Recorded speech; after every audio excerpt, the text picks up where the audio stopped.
Hey everybody, Frank Chen here with REIClub.com, on the site you'll need as a real estate investor. Today I had a quick video for you on how to prepare yourself for a tax sale auction in your county. Like in every video that I talk, everything that I talk about I include in the description below. Simply click show more and you can follow right along. So why do properties end up in a tax sale auction? It's when a homeowner defaults on their real estate taxes after a allotted period of time and several warnings, and the government actually has the right to sell their property at a tax sale for the amount owed on taxes. Now, the owner of the property is offered a redemption period, meaning they have around 6 months to the upper side of 2 years to pay up whatever is owed on the property taxes and any additional fees accrued during this time. Now, for example, I own a property that I owe $15,000 in taxes on. Joe Schmo, the investor, comes by and pays off this tax and now becomes a first lien holder. For me to get my property back, I have to pay Joe Schmo $15,000 plus any additional fees. Now, what's great for Joe Schmo is that there's a standard interest, which is around 16 to 35% all around the nation, okay? Now, in some counties, it's even more. So what it means for me is I have to pay Joe Schmo $15,000 plus 25% in order to get my property back. So you can see how profitable it is for Joe Schmo, the investor. So how do we, the investors, find these properties? Very, very simple, guys.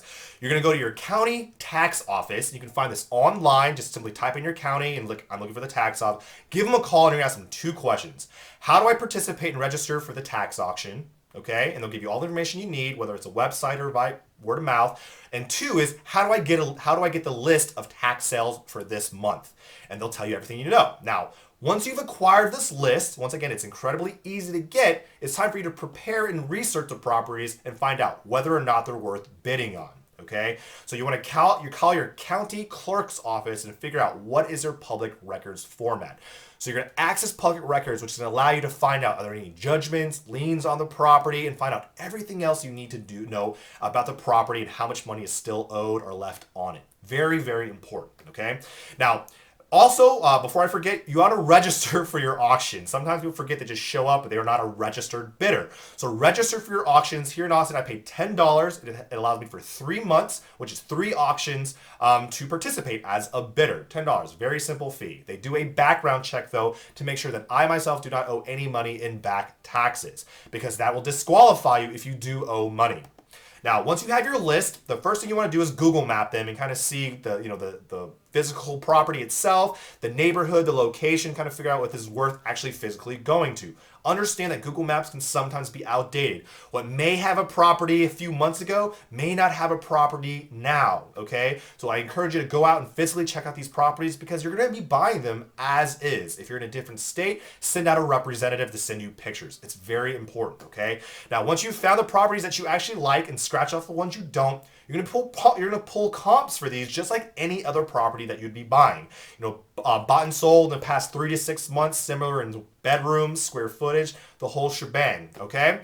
Now you want to establish: are you gonna be renting this property, flipping it, wholesaling it, buy and hold, fix and flip? Establish what you want to do with it because that'll determine how much money you have to put in after you acquire it. Okay. So consider your repair costs and complete replacement costs. If say you're buying a parcel of land.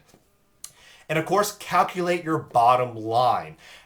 What is the most you're able to pay for this property without breaking the bank? Okay. Now, once you've established this number, it's very important that you verify your funds with your bank and make sure they are aware of what you're doing. Okay. Some auctions require you to pull out all the funds and pull out a cashier's check to make sure that you are liquid. But then some auctions that when you win will allow you a allotted period of time to go to your bank and pull the cashier's check. But understand they're very strict when it comes to you paying or providing funds. Okay. So that's what's very important to communicate with your bank and make sure everything is seamless.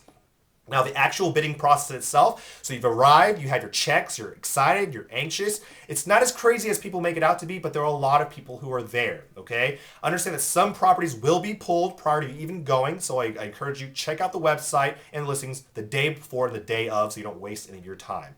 If they've been pulled, that means their taxes have already been paid off and they're no longer available, obviously, okay? Now they're going to go through these properties one by one and they're going to have a minimum bidding price, okay? And usually they go for a little bit higher than that or significantly higher. I've seen one property start at $13,000, sell for, it was a fourplex, $13,000 in back taxes, sold for $113,000, okay? So it depends. That's why it's very, very important to do your research. Their starting bid is just a starting number, okay? So do your research. Now, it's very easy. It's like a vocal bidding process where you're like, starting bid is 13, I'll say 15. Someone will say 15.5. I'll say 16. Some places just hold a sign up. It depends where you are. But understand it's not as intense as people make it out to be, like going once, going twice, sold, you missed your chance. No, they're patient with you and they know that not everybody go there is experienced, okay? Now, understand that tax sale auctions, though, are incredibly fun to attend. I just went to one, last week, but can definitely be overwhelming if you do not come prepared. So some key things to remember are always stick to your game plan and stick to your research. That's where the majority of your time goes there, so don't ignore it. And I tell you this because emotions are going to be your worst enemy, especially if you're in a bidding war with Joe Schmo over there. Now, if the property you're interested in does sell for more than you can afford, don't push the limits, okay?